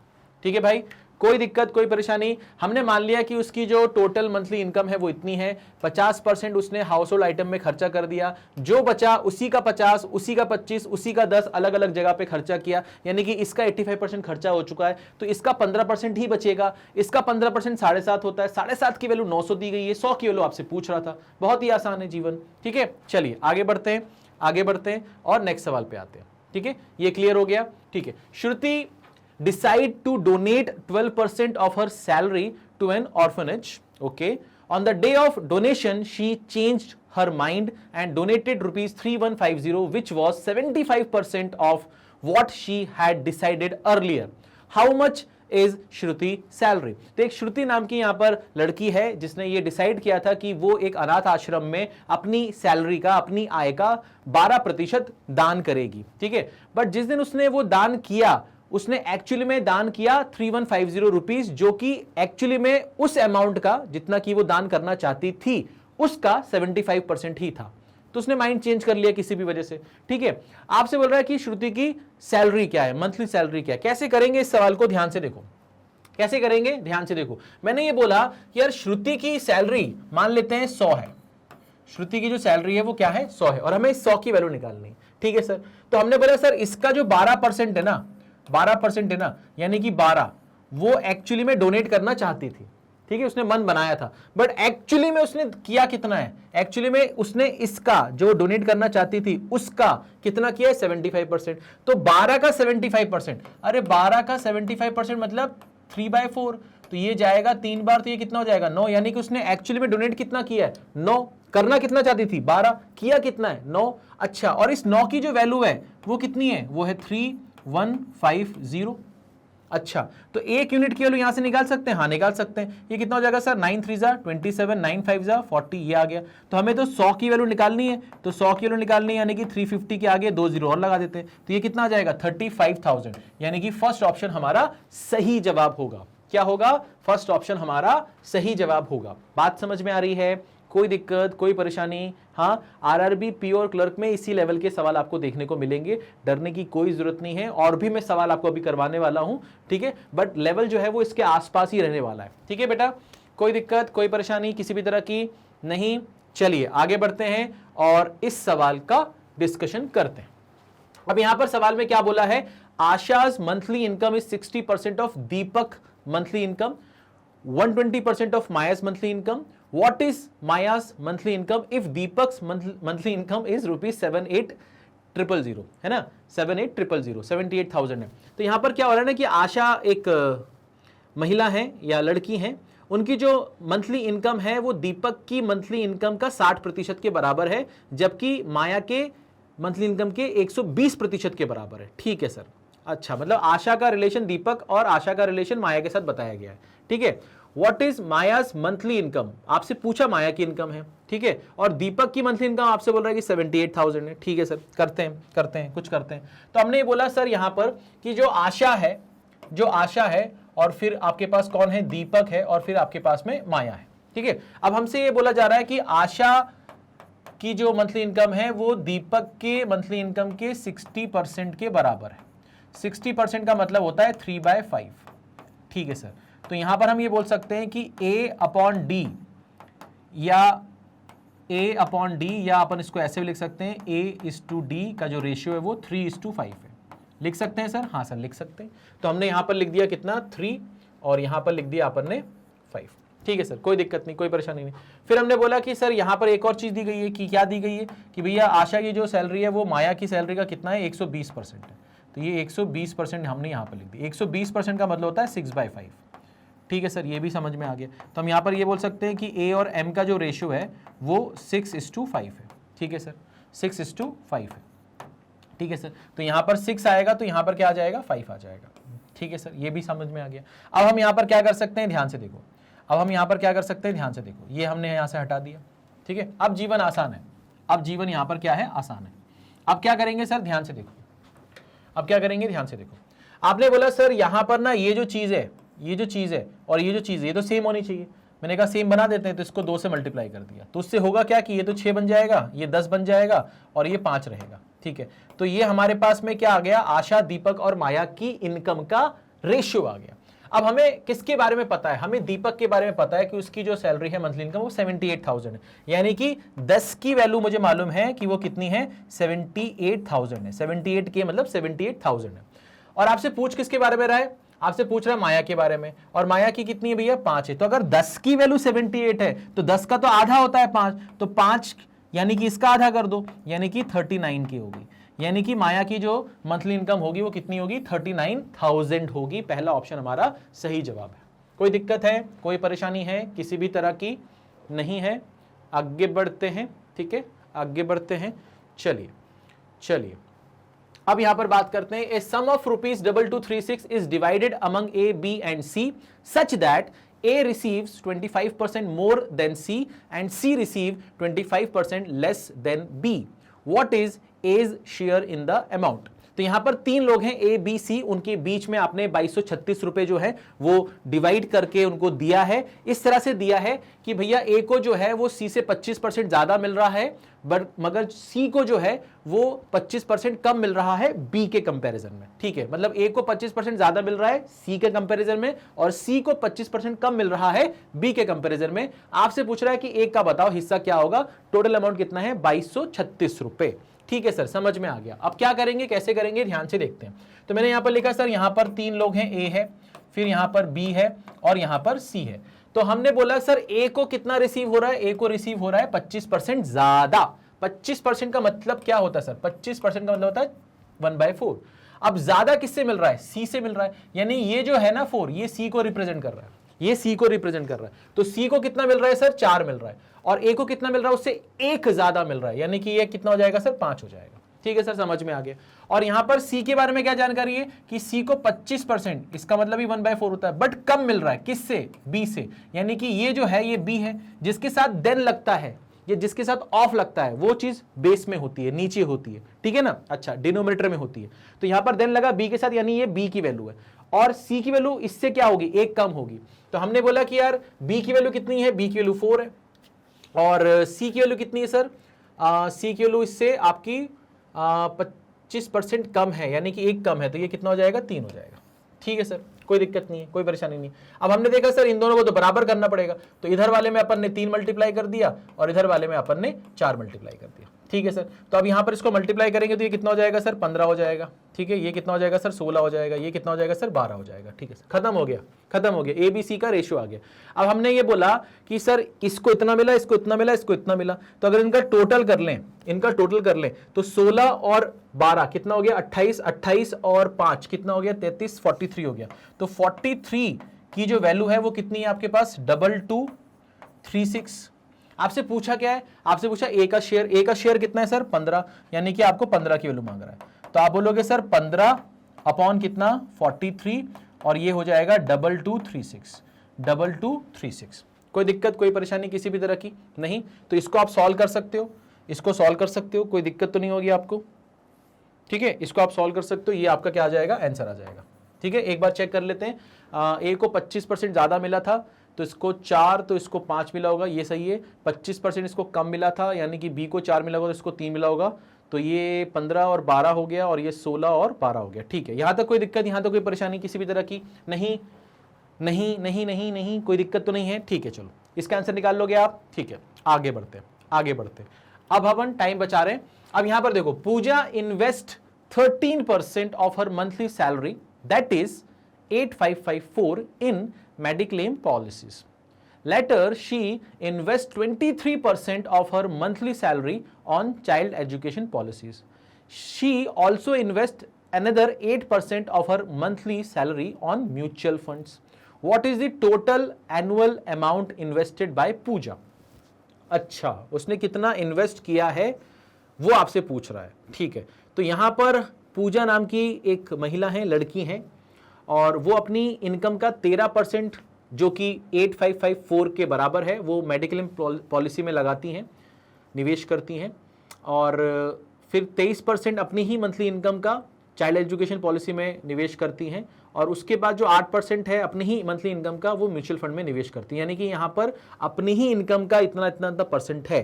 तो आप ये सोचो कि भैया 13% तो यहाँ पर हो गया, यहाँ पर ये सोचो कि 13% तो यहाँ पर हो गया, और 23% यहाँ पर हो गया, और 8% यहाँ पर हो गया। तो 3 3 6 और 8 कितना हो गया, 14 हो गया, और ये कितना हो गया आपके पास 44 हो गया। यानी कि 44% आप इन्वेस्ट कर रहे हो और इसी की वैल्यू वो मांग रहा है। अब यहां पर हमें कुछ दिया है क्या? हाँ दिया है। वो बोला 13% वो मेडिक्लेम पॉलिसी में निवेश कर रही है जिसकी वैल्यू अमाउंट के फॉर्म में कितनी है, 8554 है। तो आप ये बोल सकते हो ना कि 13% की जो वैल्यू है वो कितनी है, 8554 है, और आपको 44% की वैल्यू चाहिए। तो 44% की वैल्यू कितनी होगी, 44/13 इंटू 8554। तो क्या आप इसको सॉल्व कर सकते हो? क्या आप इसको सॉल्व कर सकते हो? हाँ या ना? कोई दिक्कत, कोई परेशानी किसी भी तरह की? कर लोगे, कोई दिक्कत नहीं? पक्का? ठीक है। तो आपको पहले ये समझना है यहां पर कि यार आपकी जो अप्रोच है वो सही है कि नहीं है, आपकी जो अप्रोच है वो सही है कि नहीं है। बाकी कैलकुलेशन वाला काम आप कर सकते हो, है ना। मगर अगर आपको ये अप्रोच ही नहीं पता है, आप समझ ही नहीं पा रहे हो कि यार सवाल में दिया क्या है और निकालना क्या है, फिर दिक्कत हो जाएगी, फिर दिक्कत हो जाएगी। बात समझ में आ रही है? इसको अच्छे से देखो, एक बार इसको अच्छे से देखो, ठीक है। चलो हो गया होगा सबका, ठीक है। आंसर आ गया सबका, ठीक है। जिनका भी आंसर आया होगा उनका फर्स्ट ऑप्शन आंसर आया होगा, ठीक है। कोई दिक्कत, कोई परेशानी नहीं, ठीक है। और जिन्होंने पिछला सवाल किया होगा, है ना, जिन्होंने पिछला सवाल किया होगा, देख लो पिछला सवाल कौन सा था अपना, ये वाला था, ठीक है। इसका आंसर कितना आया होगा आपका, सी आया होगा, है ना। अगर आया है तो बहुत अच्छी बात है, यही इसका सही जवाब है, ठीक है। चलो आगे बढ़ते हैं और अब नेक्स्ट सवाल पे डिस्कशन शुरू करते हैं। आइए अब हम बात कर रहे हैं भैया, मिसेस जैन है, वो इन्वेस्ट करती हैं अपनी मंथली सैलरी का 14%, जिसकी value in terms of rupees जो है वो 7014 है, ठीक है। किस में करती हैं, इंश्योरेंस पॉलिसी में करती है। बाद में वो 21% अपनी मंथली इनकम का फैमिली मेडिक्लेम पॉलिसी में इन्वेस्ट करती हैं, और आखिर में वो 6.5% अपनी सैलरी का म्यूचुअल फंड में भी इन्वेस्ट करती हैं। तो पूछा जा रहा है कि वो टोटल कितना इन्वेस्ट करती हैं, और 14% की value in terms of rupees दी गई है। तो क्या करेंगे, कैसे करेंगे, क्या अप्रोच होनी चाहिए, है ना। सेम सवाल है ना, सेम सवाल है, बस यहां पर जो चेंज आया है माइन्यूट सा वो आया है एनुअल को लेकर। तो यहां पर आपको एनुअली बताना है, इसका मतलब आप मंथली सोचो, मंथली जो आप निकाल रहे थे वैसे निकालो जैसे पिछले सवाल में निकाला था। बस यहां पर जो आपकी वैल्यू आएगी मंथली के हिसाब से उसमें 12 मल्टीप्लाई कर देना, आपका आंसर आ जाएगा। ठीक है सर, समझ में आ गया, समझ में आ गया। तो यहां पर अपन आगे बढ़ते हैं और करते हैं। तो भैया यहां पर 14%, 21% यानी कि 35 और 6.5 कितना हो गया, 41.5। तो 41.5% वो इन्वेस्ट करती हैं, इसी की वैल्यू आपसे पूछ रहा है, इसी की वैल्यू आपसे पूछ रहा है। साथ ही साथ हमें 14% की जो वैल्यू है, 14% की जो वैल्यू है वो 7014 दी गई है, यानी कि 1% की जो वैल्यू है वो कितनी हो जाएगी, वो हो जाएगी आपके पास में 501, और हमें निकालनी है 41.5% की वैल्यू पहले। तो हम क्या करेंगे, इसमें 41.5 इंटू 501 कर देंगे, ठीक है। अच्छा, अब ये जो वैल्यू आएगी वो तो मंथली आएगी, अपने को चाहिए, अपने को कौन सी चाहिए, एनुअली चाहिए। तो हम इसी में क्या मल्टीप्लाई कर देंगे, 12 मल्टीप्लाई कर देंगे। क्या मल्टीप्लाई कर देंगे, 12 मल्टीप्लाई कर देंगे। तो अब आप यहां पर क्या कर सकते हो, 41.5 को क्या कर सकते हो आप, 83/2 लिख सकते हो, ठीक है। ये आपका 501 हो जाएगा, और यहां पर क्या आ जाएगा, 12 आ जाएगा। तो अगर हम इसको कैंसिल करें तो ये 6 बार में जाएगा, 83 इंटू 6 कर लें, या तो हम ये कर सकते हैं कि 83 इंटू ये 6 हो जाएगा, और ये आपका 30 हो जाएगा, है ना। तो अब आपको इसको बस मल्टीप्लाई करना है, 3 6 18, ठीक है, 3 6 18, यानी कि यूनिट प्लेस पे आपका क्या आना चाहिए, 8 आना चाहिए, है ना। साफ साफ दिख रहा है मुझे, यूनिट प्लेस पे क्या आना चाहिए, 8 आना चाहिए, ठीक है। अब अगर आपको करना ही पूरा तो आप कर सकते हो 3006, ये हो गया आपका 83, क्योंकि नन ऑफ दीज है, बहुत सारे बच्चों को डाउट होता है। 3 6 18 हो गया, ठीक है, ये आ जाएगा, और ये 3 3 9 आ जाएगा। उसके बाद फिर ये क्या आ जाएगा आपका 8 6 48, और ये 0 हो जाएगा, 8 3 24, ठीक है। ऐड करेंगे तो यहाँ पर कितना आ रहा है, 8 आ रहा है, 9 आ रहा है, 4 आ रहा है, ठीक है, 9 आ रहा है, और 2 4 आ रहा है, ठीक है। तो 2 4 9 4 9 8 सही जवाब है, ठीक है। तो लॉजिकली भी आप कर सकते थे, इसमें इतना टाइम वेस्ट करने की जरूरत है नहीं, ठीक है। चलिए आगे बढ़ते हैं, आगे बढ़ते हैं और नए सवाल पे आते हैं। अब यहां पर क्या बोल रहा है आपसे कि Rita invested 25% more than Sunil, okay. Sunil invested 30% less than Abhinav, okay. Who invested ₹6000, what is the respective ratio between the amount that Rita invested and the total amount invested bye all of them together. अब यहां पर ना एक चीज देखो, इस 6000 का कोई यूज नहीं है, अगर आप चाहो इसको बिना यूज किए भी सवाल सॉल्व हो सकता है। कैसे बताता हूं। आपसे पहले ये बोला है कि रीता जो है वो सुनील के कंपैरिजन में 25% ज्यादा इन्वेस्ट करती है, निवेश करती है, और जो सुनील है वो अभिनव के कंपैरिजन में 30% कम निवेश करता है। ठीक है, अच्छा अब आपसे बोल रहा है कि रीता ने जो इन्वेस्ट किया है और जो टोटल इन्वेस्टमेंट है उसका रेशियो बता दो। ठीक है, तो बहुत ही आसान हो गया, बहुत ही आसान हो गया। कैसे करेंगे, ध्यान से देखो। तो पहले हमने लिखा सर रीता, फिर लिखा सुनील, फिर लिखा अभिनव। तो रीता 25% ज्यादा कर रही है, यानी कि ये 4 है तो ये 5 होगा। ठीक है सर, और सुनील इन्वेस्टेड 30% लेस देन अभिनव, लेस देन अभिनव, यानी कि ये 10 होगा तो 30% कम होगा, तो ये कितना हो जाएगा, 7 हो जाएगा। ठीक है सर, यही होगा। अच्छा, अब इन दोनों को क्या करना पड़ेगा, सेम करना पड़ेगा। तो इधर वाले में हम क्या मल्टीप्लाई कर देंगे, 7 से, और इधर वाले में अपन क्या मल्टीप्लाई कर देंगे, 4 से। तो ये कितना हो जाएगा, ये हो जाएगा 35, ये हो जाएगा आपका 28, और ये हो जाएगा आपका कितना, 40। ठीक है सर, अब आपसे क्या बोल रहा है, आपसे बोल रहा है कि रीता ने जितना निवेश किया है, तो रीता ने निवेश किया 35। ठीक है, उसका रेशियो निकालना है टोटल इन्वेस्टमेंट के साथ में। तो टोटल इन्वेस्टमेंट ये है, तो 5 और 8 कितना हो गया, 13 हो गया, यानी कि यूनिट बेस पे 3 होगा, है ना, तो यानी कि 103 होगा ये। तो आंसर कितना आएगा, है ना, जोड़ के देख लो, 40 और 20 कितना हो गया, 60, और ये 90 हो गया, 90 और 13 कितना हो जाएगा, 103 हो जाएगा, यानी कि रेशियो कितना आ जाएगा आपके पास, ये आ जाएगा। तो हमारा जो सही जवाब होगा वो कौन सा होगा, डी ऑप्शन। कौन सा होगा, डी ऑप्शन। कोई दिक्कत, कोई परेशानी किसी भी तरह की, सिंपल रेशियो का इस्तेमाल किया है। परसेंटेज टू फ्रैक्शन कन्वर्जन आपको जो सिखाया था उसका एप्लीकेशन मैं यहाँ पर आपको दिखा रहा हूँ। ठीक है बेटा, कोई दिक्कत, कोई परेशानी नहीं। आगे बढ़ते हैं, आगे बढ़ते हैं, इस सवाल की बात करते हैं। In a class of 80 students, each student got sweets that are 15% of the total number of students. Okay, how many sweets were there? बड़ा ही सिंपल सा सवाल है, इसमें एक सवाल और बनता है जो कि इसके बाद आएगा। तो क्लास में 80 स्टूडेंट हैं, हर एक स्टूडेंट को हम स्वीट्स दे रहे हैं जो कि टोटल नंबर ऑफ स्टूडेंट के 15% के बराबर है। तो इस हिसाब से टोटल नंबर ऑफ स्वीट्स हैं कितने, वो आपसे पूछ रहा है। ठीक है, तो क्या अप्रोच होगी इस सवाल की, ध्यान से देखते हैं। तो सबसे पहले हमने ये बोला कि भैया हमारे पास नंबर ऑफ स्टूडेंट कितने हैं, 80 हैं। नंबर ऑफ स्टूडेंट कितने हैं, 80 हैं। तो हर एक स्टूडेंट को इसका 15% मिल रहा है, तो इसका जो 15% है वो कितना है सर, 12 है। वो कितना है, 12 है। और बच्चे हैं कितने सर, बच्चे तो 80 हैं।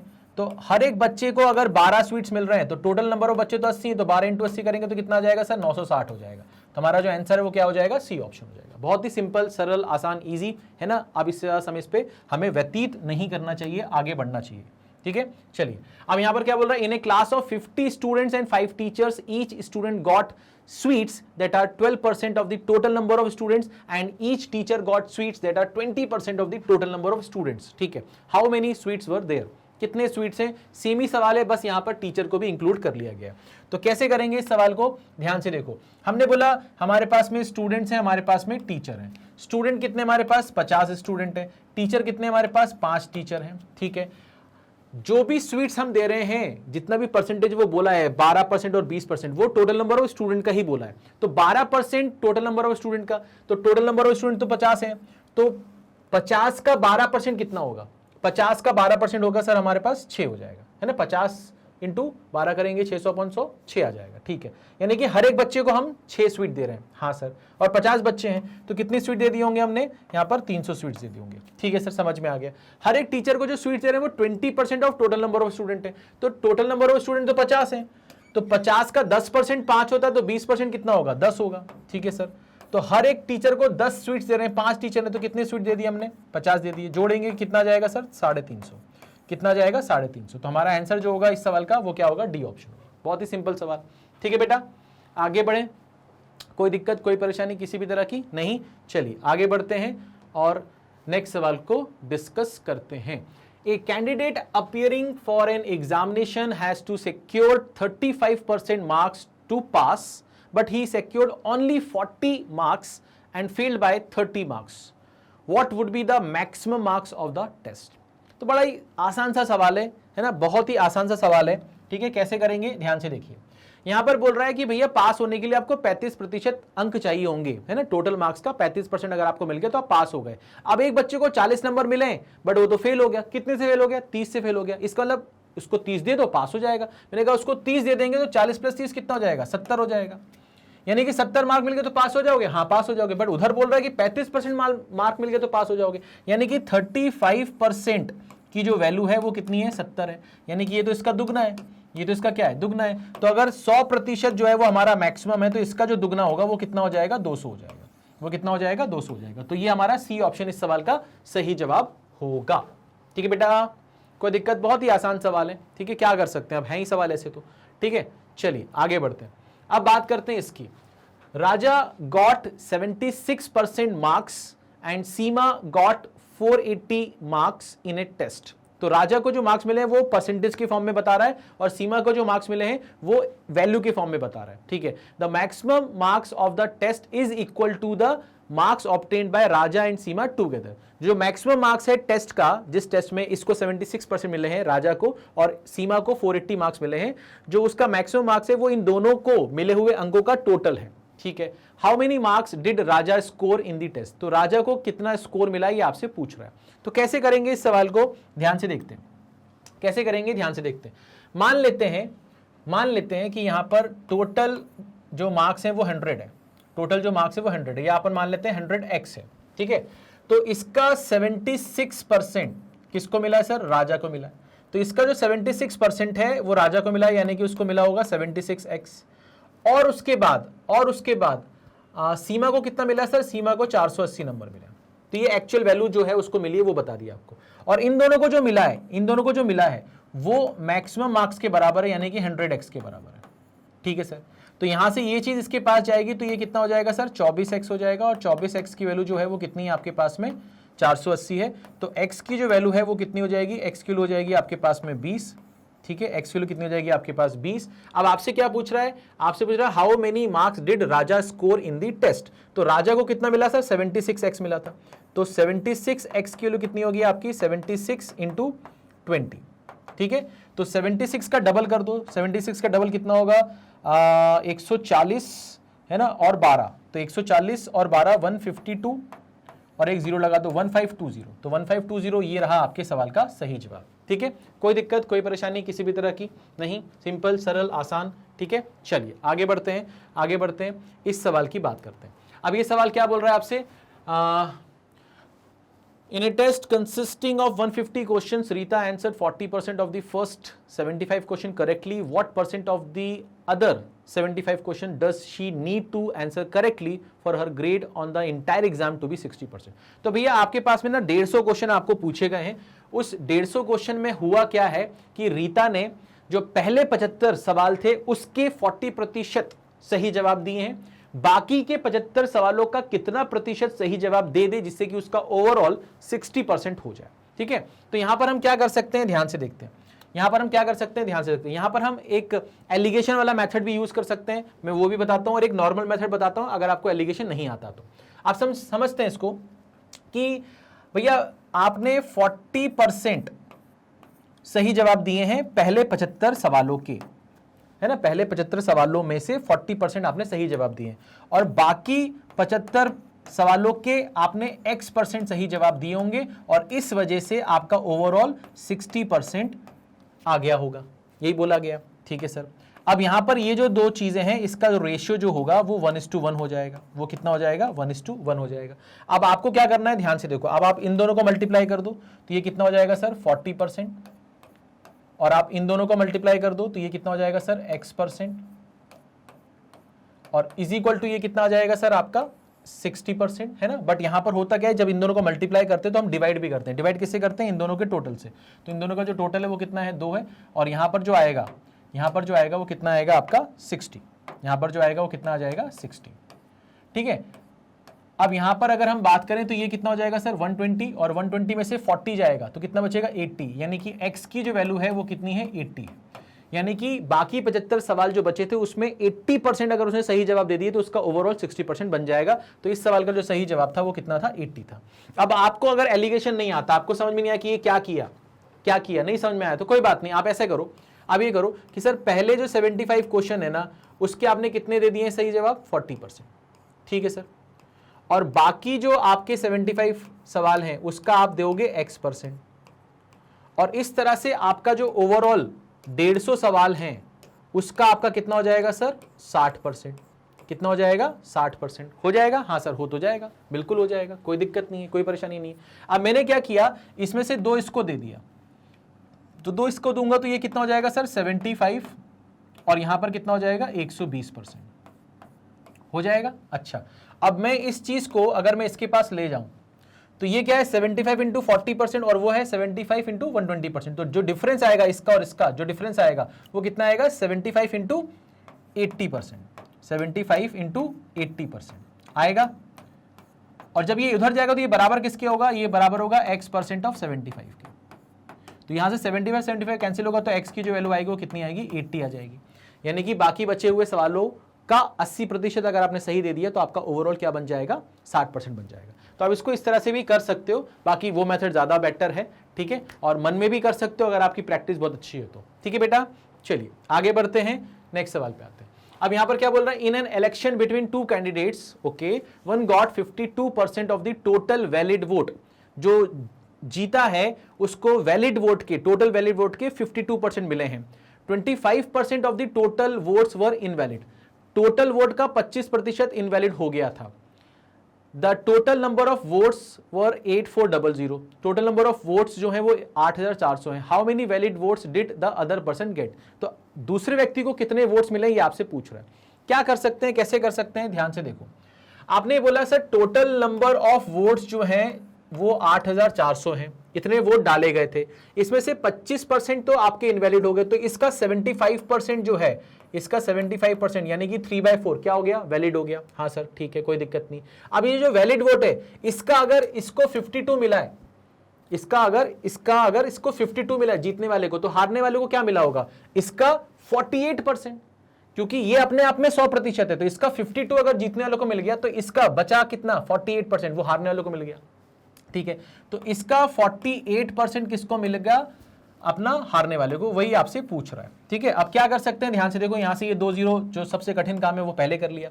4 में से ये गया, कितना हो गया आपका 12, ये कितना हो गया 36। तो 84 इंटू 36 करेंगे, 4 6 24 होता है। तो आपका जो भी आंसर होगा उसके यूनिट प्लेस पे 4 होना चाहिए, मुझे यहाँ दिख रहा है, तो मैं इस पे आंसर मार्क कर दूंगा। आप बोलोगे sir can not be determine भी तो है, नन ऑफ दिस भी तो है, अरे फिर मल्टीप्लाई कर लेना, कोई दिक्कत थोड़ी ना है, बट आंसर तो 3024 ही है। ठीक है, चल आगे बढ़ते हैं। अगर आपको डाउट आ रहा होगा तो आप इसको सॉल्व भी कर सकते हो, बट अगर थोड़ा सा आपका मतलब आप सोच पा रहे हो कि यार यहाँ पर ना ये क्या है, ये 80 और 40 के आसपास ही है ना, तो 32 के आसपास ही आंसर आना चाहिए, है ना। और मैंने इसको क्या किया, इसको अपन ने 80 माना है और इसको अपन ने बढ़ा दिया, तो अपना वैल्यू जो होगा वो इसके आसपास ही आएगा। ठीक है, चल आगे बढ़ते हैं।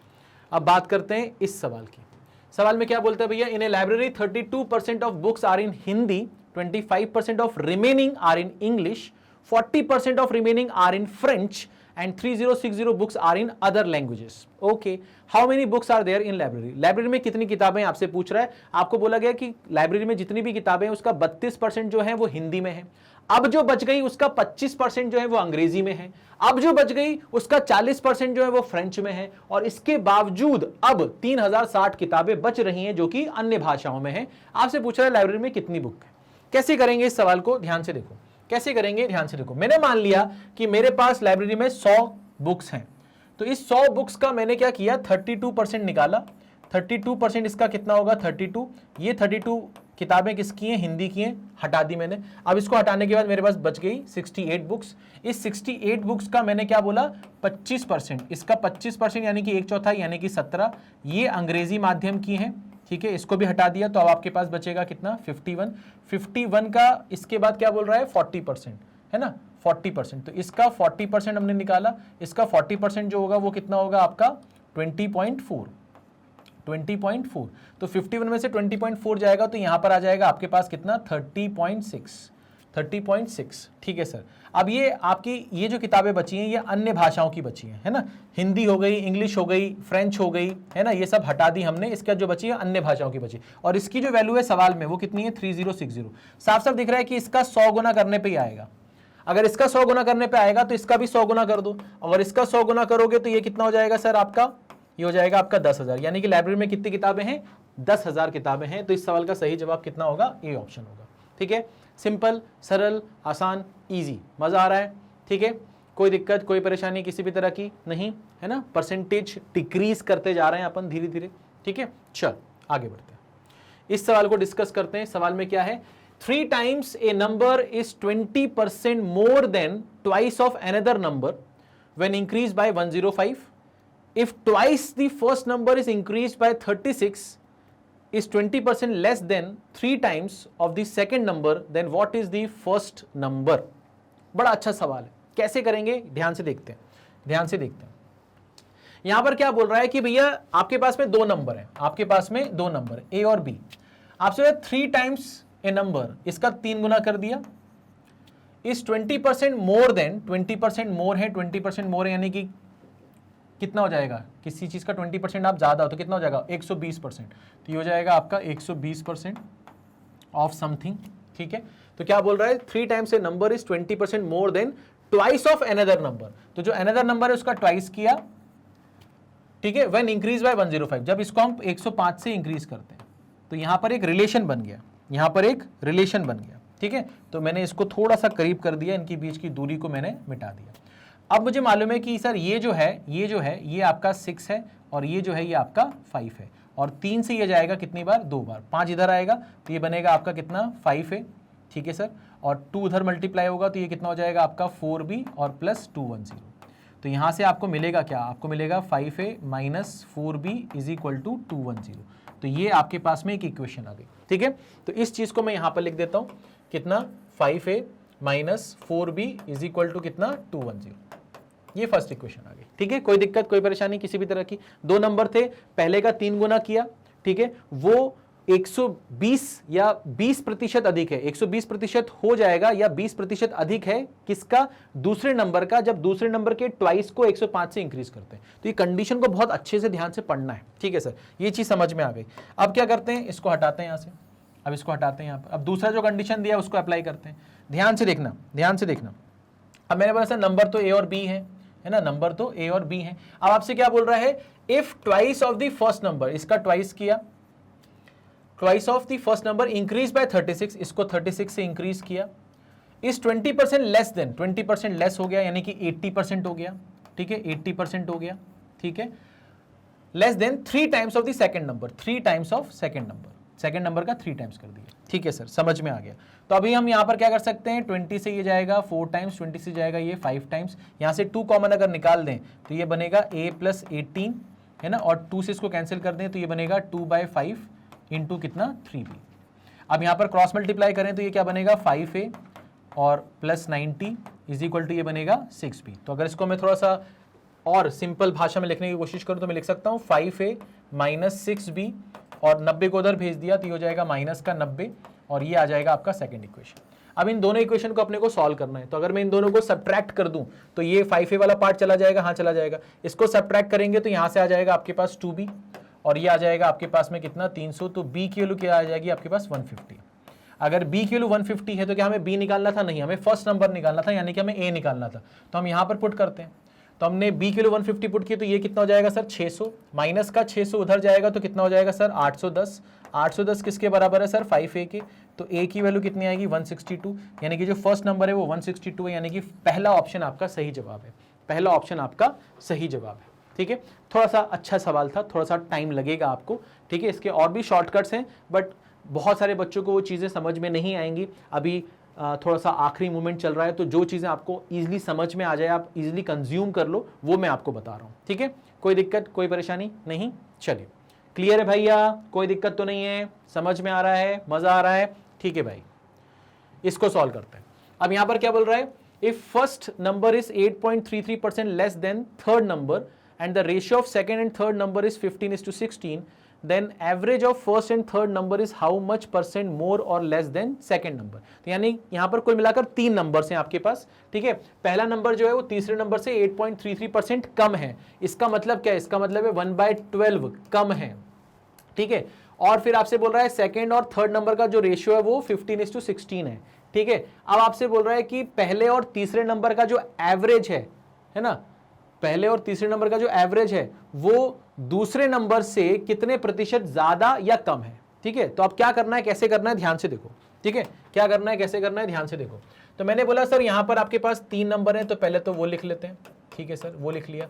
अब आपसे बोल रहा है कि यार फर्स्ट नंबर जो है ना वो 8.33% less than third number, less than third number बोला, यानी कि ये जो 12 ये थर्ड नंबर को रिप्रेजेंट कर रहा है। तो मैंने थर्ड नंबर को 12 मान लिया और जो पहला नंबर है वो उससे एक कम होगा, यानी कि 11 हो गया। ठीक है सर। फिर दूसरे और तीसरे के बीच में जो रिलेशन है वो तो 15 और 16 का दिया है। ठीक है, तो मैंने कहा ये दोनों चीजें तो सेम होनी चाहिए, तो 12 और 16 का क्या ले लेंगे एलसीएम, तो वो क्या आएगा 48। तो इसको 4 से मल्टीप्लाई कर देते हैं, इसको 3 से कर देते हैं, तो ये कितना हो जाएगा सर 44, ये कितना हो जाएगा सर 45, ये कितना हो जाएगा सर 48। अब वो बोल रहा है फर्स्ट और थर्ड का एवरेज, तो फर्स्ट और थर्ड का जो एवरेज होगा वो कितना होगा सर 46 होगा, और उसका कंपैरिजन हो रहा है सेकंड नंबर से यानी कि 45 से। तो आपसे बोल रहा है कि ये जो नंबर है वो इस नंबर से कितने प्रतिशत कम या ज्यादा है। तो मैंने कहा 46 45 से ज्यादा तो है, कितना ज्यादा है, एक ज्यादा है ना, बट कंपैरिजन किससे हो रहा है 45 से हो रहा है, तो 45 से डिवाइड करेंगे इंटू 100 कर देंगे, तो सबको मालूम है कि इसकी जो वैल्यू आएगी वो कितनी आएगी 2.22 आएगी। ठीक है, 2.22 आएगी। तो इसका जो बी ऑप्शन है, सेकंड ऑप्शन है, वो इसका सही जवाब होगा। ठीक है, बहुत ही आसान सवाल था, बट देखने में आपको लगेगा कि टफ है या टाइम टेकिंग है ना, बट आपको जो परसेंटेज टू फ्रैक्शन कन्वर्जन है, फिर उसका जो एप्लीकेशन है वो अगर आपको आता है तो फिर जीवन आसान हो जाएगा। ठीक है, कोई दिक्कत है, कोई परेशानी है? नहीं, पक्का कोई दिक्कत तो नहीं भैया? अगर हो तो कमेंट करके बताना। अब बोल रहा था price of sugar rises by 57.17%, by how much percentage should the consumption of sugar be reduced so that expenditure doesn't change। अब यहां पर क्या बोल रहे हैं कि भैया शक्कर का जो दाम है वो 57.17% से इंक्रीज हो रहा है, तो इसका मतलब है कि ये 4/7 से इंक्रीज हो रहा है ना, 4/7 से इंक्रीज हो रहा है। ठीक है सर, कैसे आया सर? अरे 57 1/7% लिखा है ना, तो ये कितना हो जाएगा, ये कितना हो जाएगा 7 7 49 है ना, और एक 50, और ये 7 इंटू 50 कितना होगा 350, 350 50 कितना हो जाएगा 400, तो 400/700 हो गया ना, तो 4/7 हुआ ना, और ये क्या हो रहा है इंक्रीज हो रहा है, राइजेस लिखा है इंक्रीज हो रहा है। ठीक है, और कंजम्पशन में आपको कितने प्रतिशत की चेंज लाना पड़ेगा ताकि आपका जो एक्सपेंडिचर है उसमें कोई बदलाव ना आए। तो आपको मालूम होगा हमने ये चीजें डिस्कस की हैं। ठीक है, ये चीजें डिस्कस की हैं, ध्यान से देखो। आपको मालूम है कि प्राइस इंटू कंजम्पशन जो होता है वो आपका टोटल एक्सपेंडिचर होता है।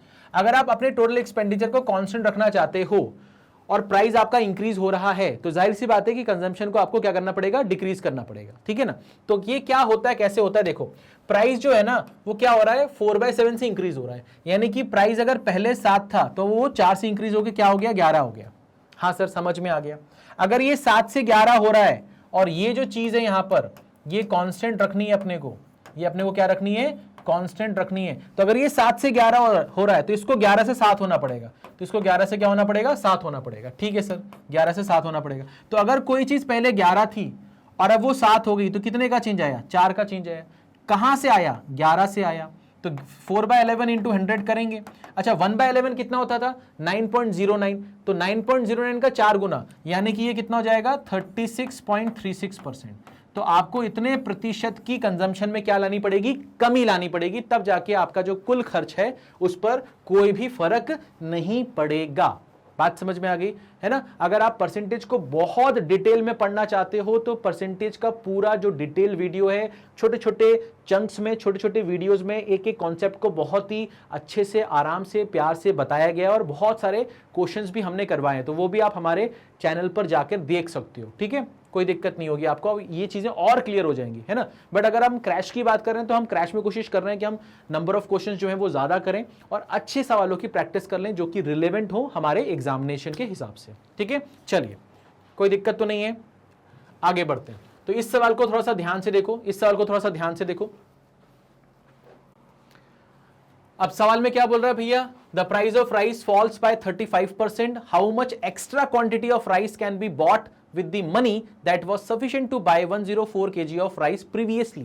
यानी कि यहां पर भी ना खर्चा जो था पहले अब उतना ही कर रहे हो, बस अब क्या हो रहा है ना कि प्राइस में फॉल आ रहा है, प्राइस में कमी आ रही है। तो प्राइस में अगर कमी आ रही है तो पहले आप जितने रुपए में जितनी क्वांटिटी ले पाते थे, प्राइस कम होने की वजह से उतने ही रुपए में आप क्या लोगे, ज्यादा क्वांटिटी ले पाओगे। बात समझ में आ रही है, यानी कि अभी भी जो आपका टोटल एक्सपेंडिचर है वो कांस्टेंट है। ठीक है, बस प्राइस में क्या आई है, कमी आई है, तो कंजम्पशन क्या हो जाएगा, बढ़ जाएगा। तो यहां पर हम क्या करने वाले हैं, ध्यान से देखो क्या करने वाले हैं, ध्यान से देखो। मैंने लिखा price into consumption is equal to total expenditure. ये हमारा अभी भी क्या है, ये हमारा अभी भी कांस्टेंट है, ये हमारा अभी भी क्या है, कांस्टेंट है। प्राइस 35% से क्या हो रहा है, फॉल हो रहा है, 35% से फॉल हो रहा है। इसका मतलब क्या होता है, 5 7 520 है ना, तो 7/20 आ जाएगा। हाँ सर, फॉल हो रहा है, फॉल होने का मतलब क्या है, इसका मतलब है कि प्राइस पहले अगर 20 था तो अब 7 से कम हो रहा है। तो पहले प्राइस अगर 20 था तो 7 से कम हो गया, अब कितना हो जाएगा, 13 हो जाएगा। अगर ये 20 से 13 हो रहा है तो फिर इसे 13 से क्या होना पड़ेगा, 20 होना पड़ेगा। इसे 13 से क्या होना पड़ेगा, 20 होना पड़ेगा। यानी कि पहले अगर आपका कंजम्पशन 13 यूनिट था तो अब आपका कंजम्पशन कितना है, 20 यूनिट है। तो कितना ज्यादा ले पा रहे हो आप, 7 यूनिट ज्यादा ले पा रहे हो, 7 यूनिट आप ज्यादा ले पा रहे हो, हाँ या ना, ठीक है। और ये 13 यूनिट जो आप इनिशियली आप लेते थे, है ना, उसकी वैल्यू क्या है, वो बोल रहा है कि how much extra quantity of rice can be bought with the money that was sufficient to buy 104 kg of rice previously। यानी आप पहले कितना लेते थे, 104 किलोग्राम लेते थे, यानी कि 13 की वैल्यू कितनी है, 104 है। यानी 13 किलो अगर 104 है तो 1 यूनिट किलो कितनी होगी, 8 होगी, है ना। अगर 13 की वैल्यू 104 है तो 1 किलो कितनी होगी, 8 होगी। अगर 1 किलो 8 है तो 7 किलो कितनी होगी, 7 × 8 यानी कि 56 किलोग्राम। यानी कि आप जो है प्राइस कम होने की वजह से 56 किलोग्राम चावल ज्यादा ले पा रहे हो, ठीक है। अब इसको आप ऐसे भी देख सकते थे कि अगर 13 की वैल्यू 104 है यानी 8 गुना है, तो इसका भी 8 गुना कर दो तो ये कितना हो जाएगा, 160। तो पहले 104 ले रहे थे, अब 160 ले रहे हो, तो कितना ज्यादा ले रहे हो, डिफरेंस निकाल लो, कितना आ जाएगा, 56 आ जाएगा। तो इस सवाल का सही जवाब कितना है, सी ऑप्शन है, ठीक है। इस सवाल का सही जवाब क्या है, सी ऑप्शन है, ठीक है। कोई दिक्कत, कोई परेशानी किसी भी तरह की, एक बार अच्छे से देखो, ठीक है। अगर कोई भी डाउट आएगा, जरा सा भी डाउट आएगा तो प्लीज कमेंट में करके आप पूछ सकते हो, ठीक है। आपको रिप्लाई हम करेंगे, ठीक है। कोई दिक्कत, कोई परेशानी नहीं। चलिए, तो आज के सेशन में इतना ही रखते हैं। मैं उम्मीद करता हूं कि आपको आज के सेशन से बहुत फायदा पहुंचने वाला है। अगर आप हमारे चैनल पर नए हैं, ठीक है, और आप किसी भी एग्जाम की तैयारी कर रहे हैं तो आपको सिर्फ उस एग्जाम का नाम टाइप करना है, टॉपिक का नाम टाइप करना है और आपके सामने पूरी की पूरी जो प्लेलिस्ट है वो ओपन हो जाएगी, ठीक है। और इसका एक नेक्स्ट सेशन हम और लेने वाले हैं परसेंटेज का, जिसमें हम और भी सवाल देखेंगे जो कि हमारे एग्जामिनेशन पॉइंट ऑफ व्यू से इंपॉर्टेंट है, और जो भी टाइप्स हमारे रह गए हैं जो कि एग्जामिनेशन पॉइंट ऑफ व्यू से इंपॉर्टेंट है, वो सारे हम टाइप्स कवर कर लेंगे नेक्स्ट सेशन में। तो मैं उम्मीद करता हूं कि आज का सेशन आपको पसंद आया होगा। अगर पसंद आया तो प्लीज़ लाइक कीजिएगा, कमेंट करके हमें बताइएगा और इस वीडियो को शेयर कीजिएगा ज़्यादा से ज़्यादा लोगों तक, ताकि सबका जो प्रिपरेशन है वो और बेहतर हो पाए, ठीक है। और आपको हमारे ये प्रयास कैसा लगा ये भी हमें कमेंट करके बताइएगा। थैंक यू सो मच, मिलते हैं नेक्स्ट सेशन में और अपना ख्याल रखिएगा। Thank you.